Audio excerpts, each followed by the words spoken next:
When the All-Star Sales Development Plan was previewed, you were promised meeting subjects of many different types and meeting materials of many different kinds.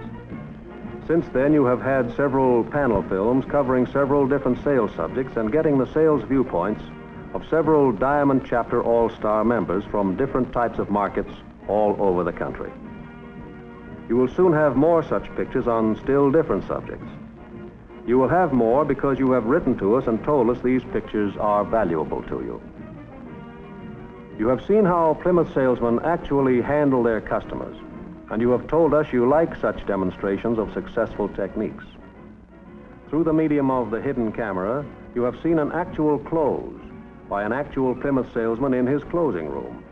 And whether you agree with this technique or not, you have told us that you learned from this interesting approach. Even during the annual award conventions, many of you took the time to talk to our interviewers about your sales techniques. These interviews have been recorded for future reference, and perhaps for working into future programs. We are constantly interested in what you do, why you do it, and how you do it. That's why our researchers have been out to see many of you. We have watched you in sales action. The picture you are about to see is about one such Plymouth salesman from way out west in Oregon.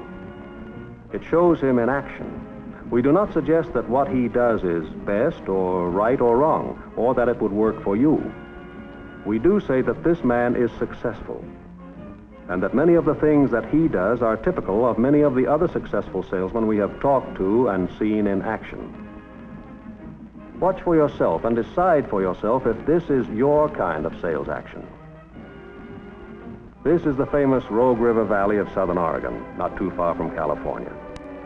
It's famous for steelhead salmon, for thriving fruit orchards and farms, and for the big logging industry. When the big logs come down out of the mountains to be turned into lumber, they end up in Medford, the thriving commercial center of the valley.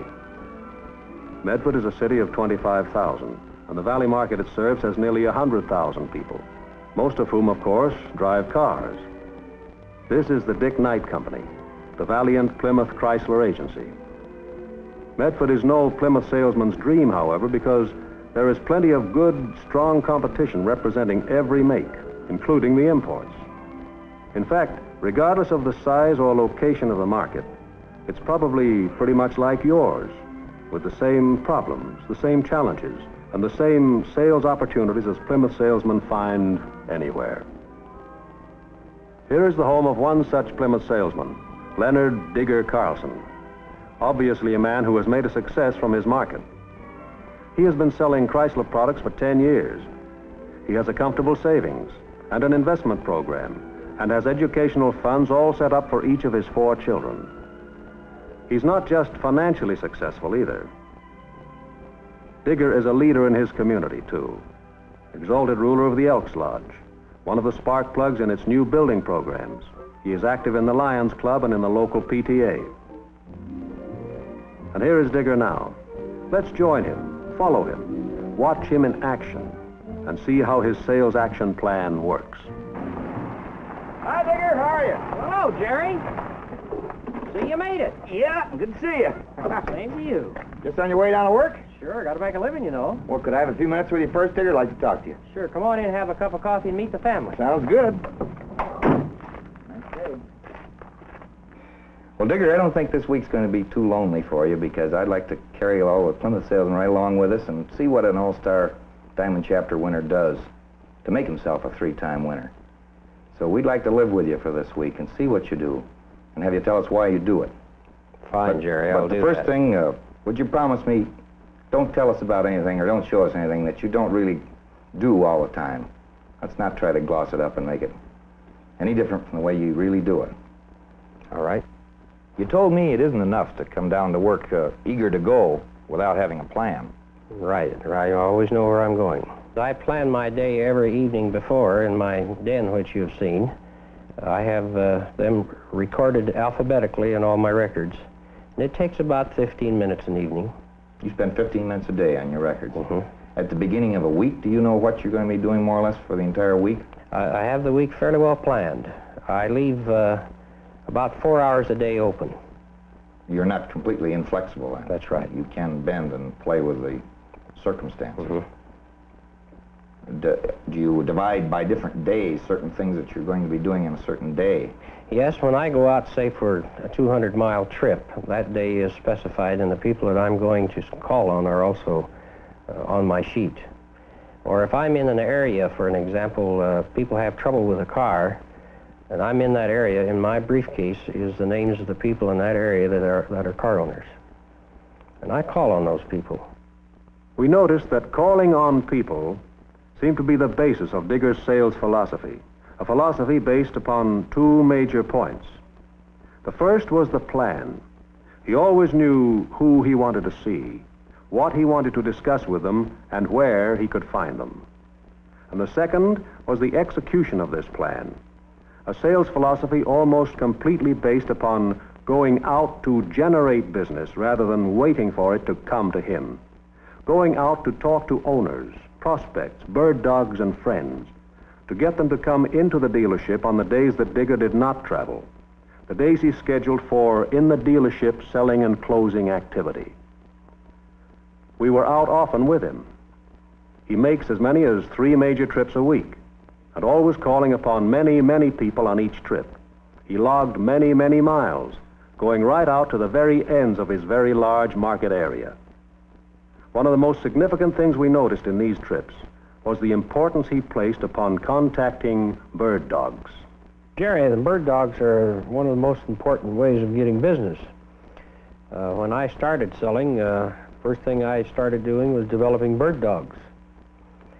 And that's very important to a salesman that's beginning, to have good bird dogs. Why is that? To build that circle of leads in a hurry, I suppose. In a hurry. Now, I have 4 bird dogs now that have been bird dogging for me about 8 years. Is that right? The same Sure, 4? The same 4. One is the postmaster of a small community where they call for their mail every day. One other good bird dog is the district manager of this county here in the 3 A's. And the other good bird dog is the councilman in a small town. So I have good bird dogs. Now, every one of these people meets a lot of people. Is that why you selected them? That's right. What do you do to keep these people loyal to you and not giving leads to other salesmen? Well, I naturally, on a lead, Jerry, I write them a nice letter and thank them, but they Every time they give you a lead, yes, they get a letter. They are acquaintances, and I'm always in personally thank them. I report back to a bird dog on every transaction. Whether it turned out or not? Right. I see. Well, now you've got many, many years in this market. Do you still feel the bird dogs are important to you now that you have this big circle? Very important. Is that right? Very important. How would you equate bird dogs against all the other sources of leads? Pretty high up on the list? Yes, yes.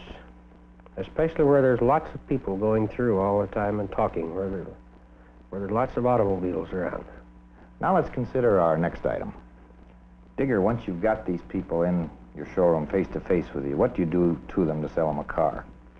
Well, when I greet them at the door, if I know them, I call them by name, and I present the car in a systematic manner. While I'm doing all of these things, I'm observing and asking a few pertinent questions. Then I say to them, I have a car outside that I'd like to have you folks look at. And I know by that time I have pretty well qualified what type of a car buyer they are and the kind they will buy. And so I take them out and show them that car.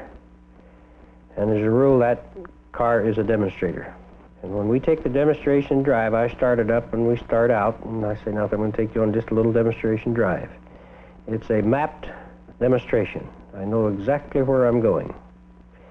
And as I'm driving along, showing them the features and the operating of the automobile, I am also listening to their conversation.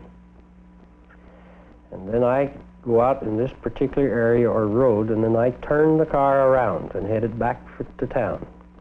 And my reason for that is I turn it and put it on the road or the street that I wish to have it on so that we never pass by a competitor's place of business.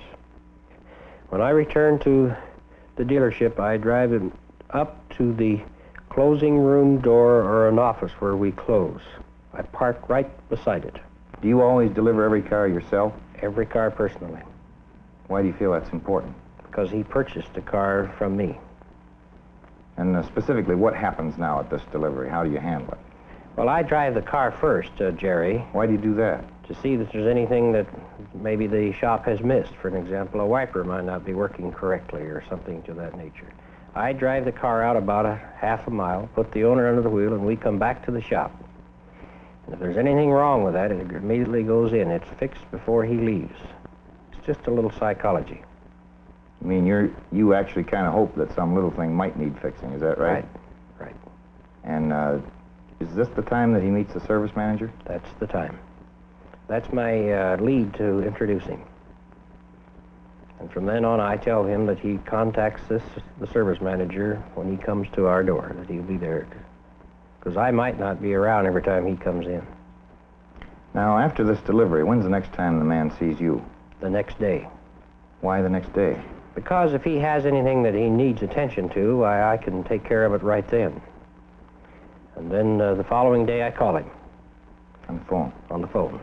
And then, of course, then I write the thank you letter. You go right to the home on this post-delivery call, is that right? Yes, right sir. out to him. Right to the home. Is this the time when you start getting leads for new people, perhaps? That is when. How do you handle that? I go in the evening when he has the time and is relaxed. And we walk around his car out in the yard, look at it. And that's wherein it creates leads. Do you just ask him for these leads? No. I may nonchalantly say to them, what does your neighbors think of the car? Or what does your friends think of the car? And then the response will come automatically. I see. He'll tell you the names. Because many will, if you ask them for the prospect, they will not give you the name right away for fear that you'll be bothering them or use their name. Future business starts with a satisfied customer. That's Digger's way of stressing the importance of personalized delivery and follow-up after the sale, in developing that personal owner relationship which produces new leads for new sales. I guess the most important thing about your week is that you have a plan for it, don't you? Very specific plans. With so many people to see and so many things to do in your selling system, how do you control your activities? What is your plan? Is it a personal record-keeping system? Yes, it's personal record other than what the company puts out. Well, you tie in your record system with theirs, then, is that it? Yes, Jerry. In other words, here's my plan, Jerry. I have them all listed here, 20 of them, on each sheet. These are owners. And these are owners, and filed each day that I call on them, and they're a permanent record. I leave them in my... This is a day's activity. That's a day's activity. And these are owners and prospects and deliveries and everything else. That's is that right. You'll notice on this one, here's where the car was sold and delivered, the car was sold, where they worked, if I didn't, what they bought, and so forth. This that you see here is 2 years. 2 years? 2 years. Of every day's activity. And in my other file, I have the rest of them from the... And then how do you refer back to that? How do you use it, in other words? I use it, for an example, when I'm going out now and a man hasn't bought, I can set up my phone and just every night just sit down and go through the list. His phone number's there and I call him because I know he hasn't bought a car. I see.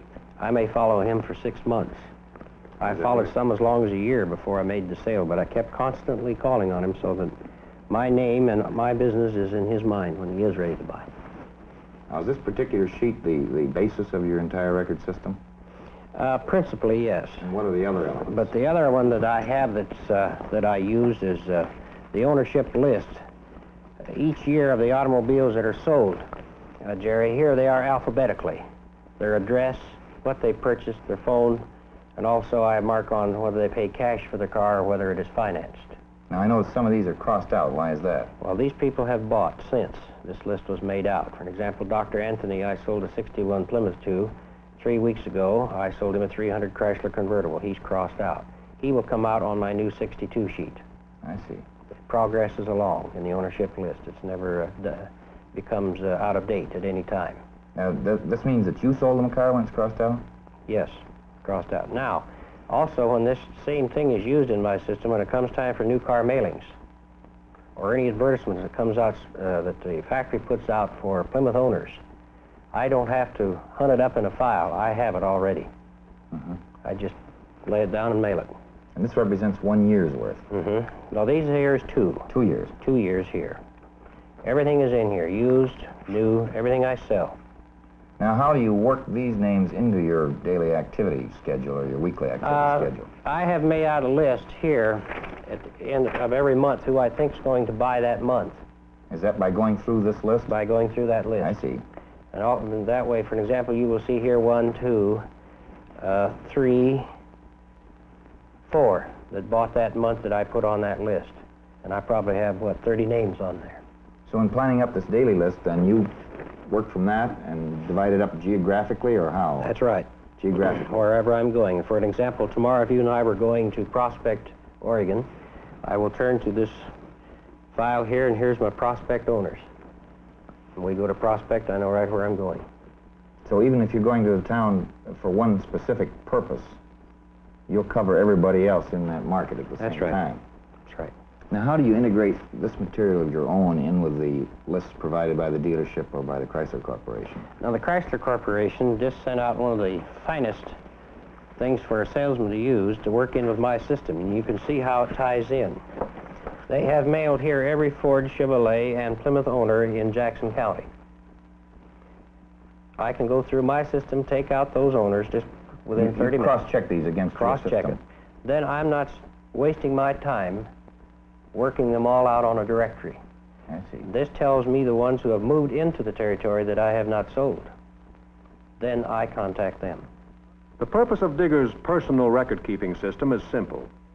As in the case of every professional salesman, it provides him with a means for locating new prospects, keeping track of old ones, following up on customers, and provides a base for the all-important job of scheduling his time.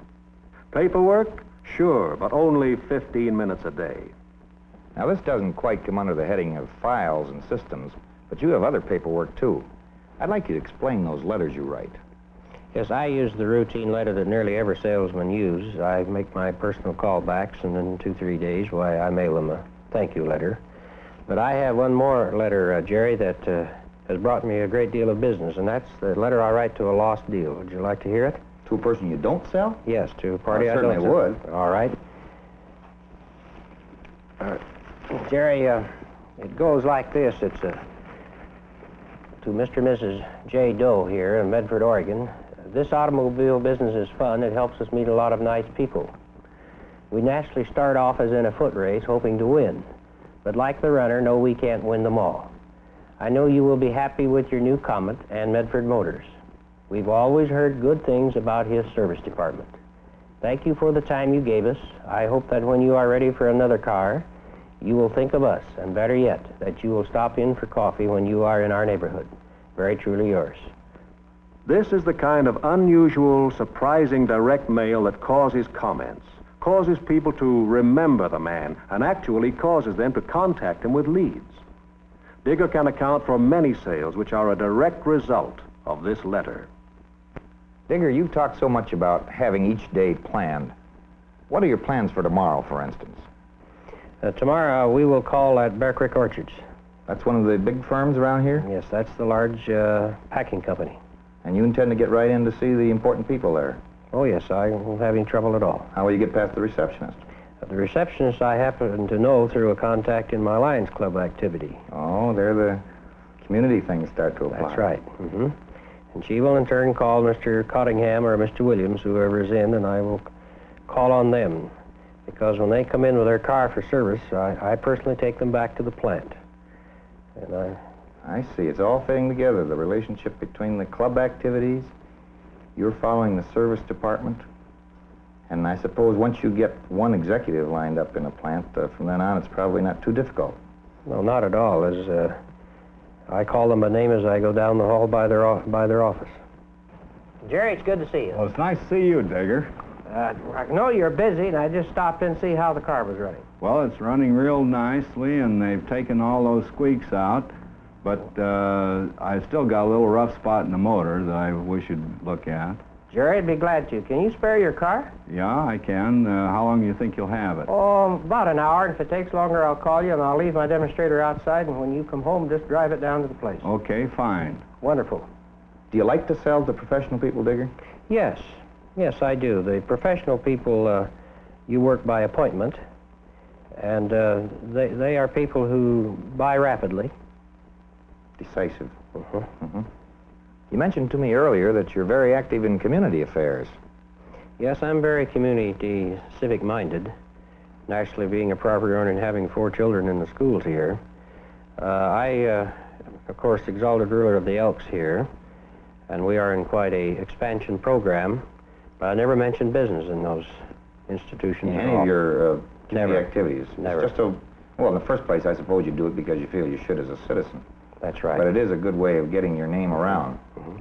And then I belong to the Lions Service Club. Why do you say that you never sell in those circumstances? Well, I do sell indirectly by being known and people making contacts, but yet I never mention what I do. You just wait for them to contact you then? That is right. I see. Because someone there will tell them what I do. Action is the word for this all-star, and it's always directed action, too. Action with a plan, but with flexibility of action within the plan. For instance, look what happened when Digger drove up to this fashionable drapery store with a used Imperial he thought was just tailor-made for the owner and his wife.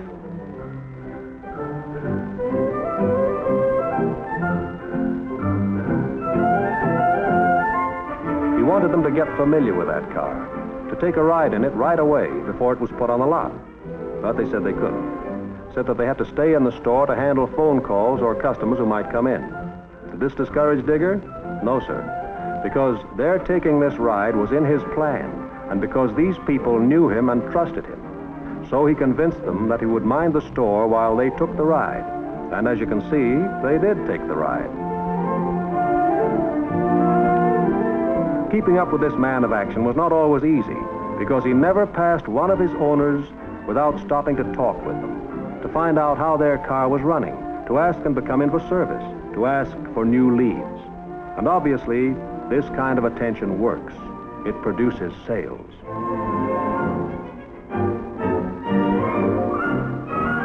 In watching this all-star in action, one of the things that impressed us was his knowledge and genuine interest in his prospects and their businesses. In a market whose economic health is tied very closely to a few key industries, he has made it his business to know these industries and to talk intelligently about them to prospects and to owners. Digger told us that this knowledge helps him engaging when people might be interested in buying new cars or when they are financially able to. Of course, dropping in on every prospect and owner in a particular area is not always 100% successful. But because of Digger's extremely long prospecting and owner follow-up trips, sometimes as long as 200 miles round trip, he feels he must use every opportunity to try to talk to every owner on a schedule on each trip.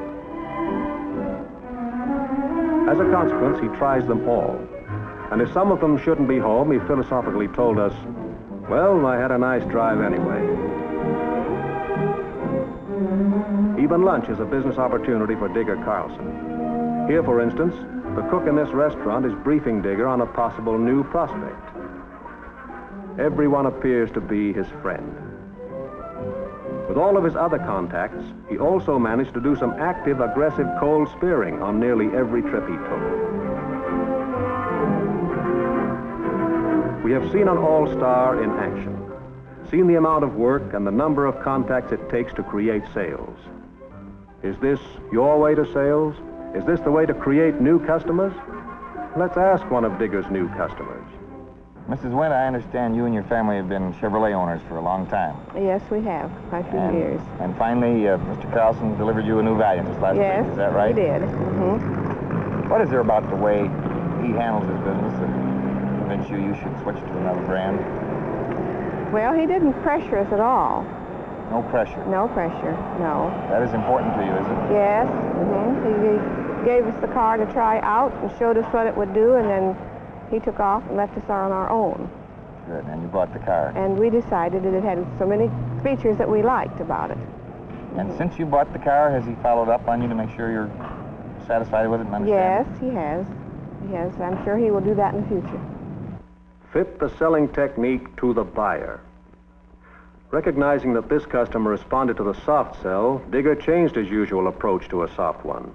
and gained a new owner who already recognizes his genuine interest in her and believes in him. And what of the other customers, the executives who make up such an important part of the clientele of many all-star salesmen? What do they like or demand in a professional salesman, the only kind that gets past the receptionist to see them? What is there about the way Digger Carlson handles his affairs that allows you to fit him into your schedule? I think that's a real easy question to answer. First, Digger never comes out to see me without an appointment. Secondly, he has a very pleasing personality, and I'm always glad to see him. And more importantly, I think he knows his product. If I have any technical questions to ask him, Digger always has a ready answer for it. And I think as important as anything, that probably Digger provides good service. He's always ready and willing to accommodate me with another car if mine's in the shop for service. And I believe that Digger does an excellent job of taking care of his customers. The professional approach. That's all it takes for a professional salesman to deal with important professional people. And as Digger pointed out, professional people are nice people to do business with. And what of the people who work for the all-star salesman, his bird dogs? How does a good bird dog feel about a good salesman? Well, Digger and I have been friends for about 10 years. 10 years? Long before he started selling Chrysler in Plymouth. And whenever I find someone who is genuinely interested in a Chrysler product, why, I call him and tell him about it. He says you sent him a lot of them. Well, I hope so. I think it's good business for both of us.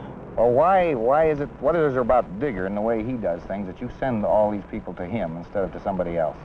Well, that's easy to answer. I think basically Digger is an honest person, and when he gives somebody an automobile deal, it's honest. There's no bad figures, nothing to question. I've bought 3 cars from him, and I would be very happy to buy another one.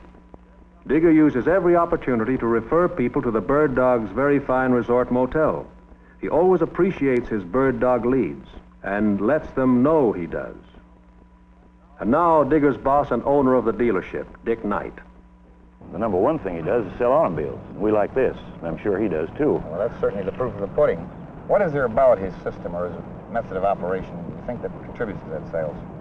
Well, Digger has approached this sales routine on a routine basis. He isn't groping. He knows where he's going all the time.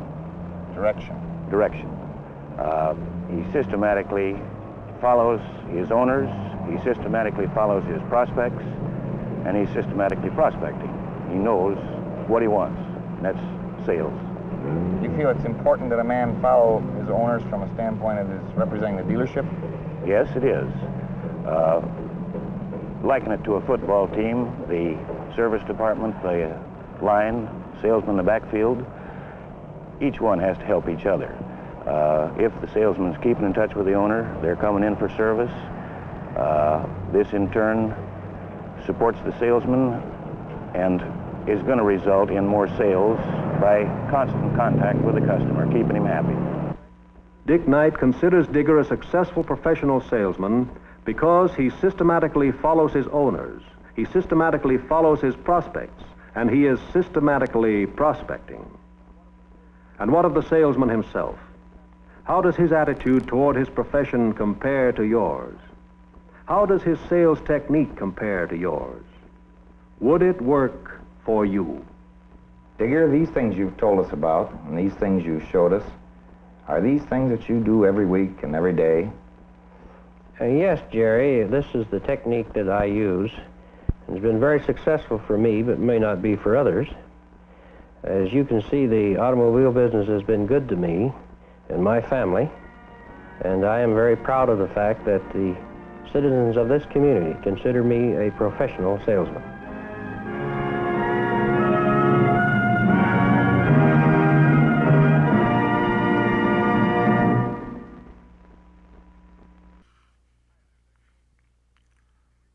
Hi there, Digger. I'm really sorry that an unavoidable and unforeseen change in my plans prevented me from attending your world premiere showing.